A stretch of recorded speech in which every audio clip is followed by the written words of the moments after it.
Then I can't remember too much. Finally, we went to Bizerta. I remember that.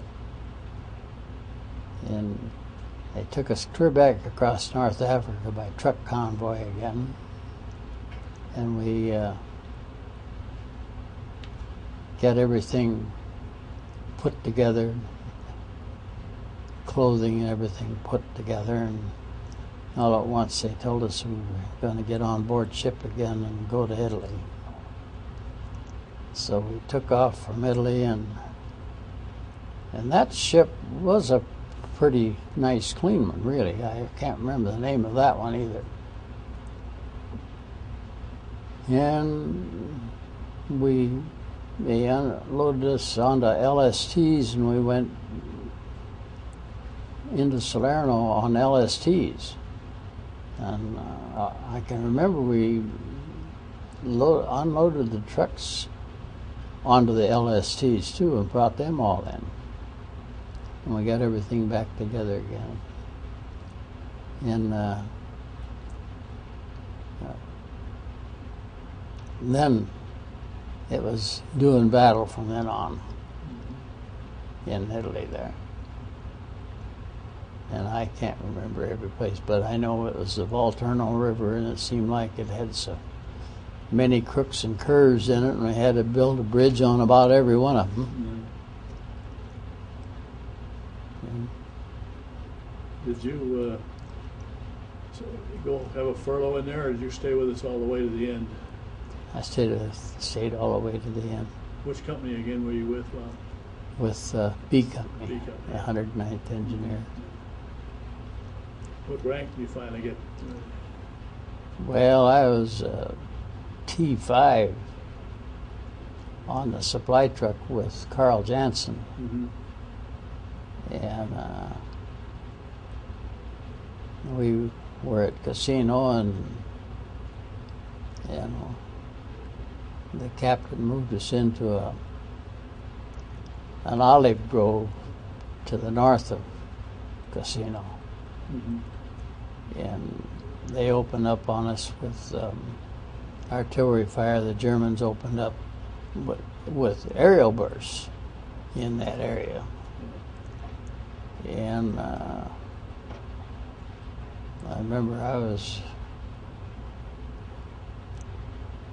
close to the truck. I'd been sleeping on down under a cliff, but in the daytime we were up above where the truck was.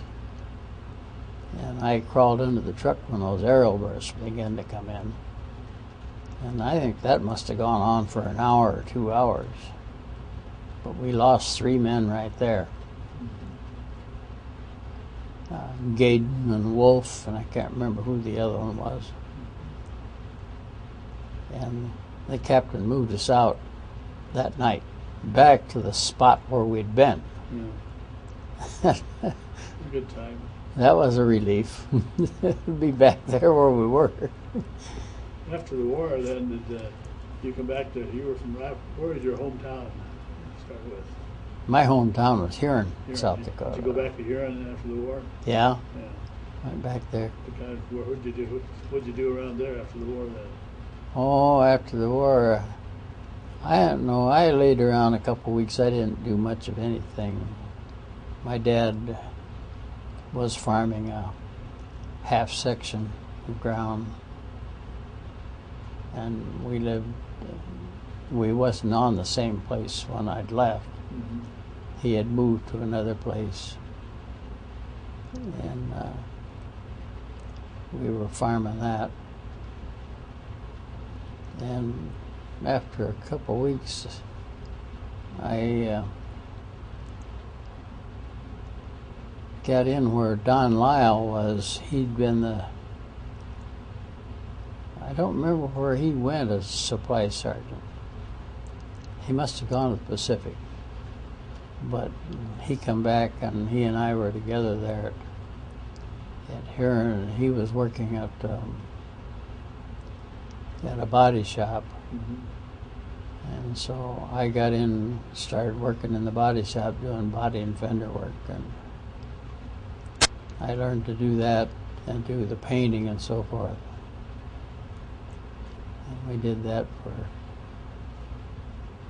I probably did that for a couple of years. Let's see, it was 46, 47, 48, 49. And I was back in the Guards again, and they called me back in on the Korean service. And we went to Colorado Springs, Camp Carson. And went from there to Fort Lewis, Washington. And they told us we were going to board ship and go to Korea. So I thought. But they didn't take us to Korea. They went north from there and took us into Alaska. And we got off board that ship on LSTs again, landed like a regular beachhead, and went in on that and got our trucks all unloaded and went up the Alcon Highway.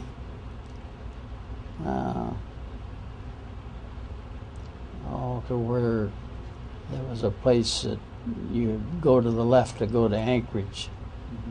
But they were working on that road, and it was frosty ground. It was a mess. They'd hook onto us with those Laternals, hook onto our 6x6s, and go like hell through that with those Laternals, pulling our trucks through that stuff to a dry spot. And then we could go on to Anchorage. It was a mess. And you spent the rest of the war. How long were you in the service that hitch? 2 years. 2 years. We were in Alaska. I was in Alaska about a year. And then the war was over with, and didn't have to go to Korea. Felt that was real luck. Yes, that was pleasant. Boy, I was satisfied with that. Okay. I didn't need any more war stuff.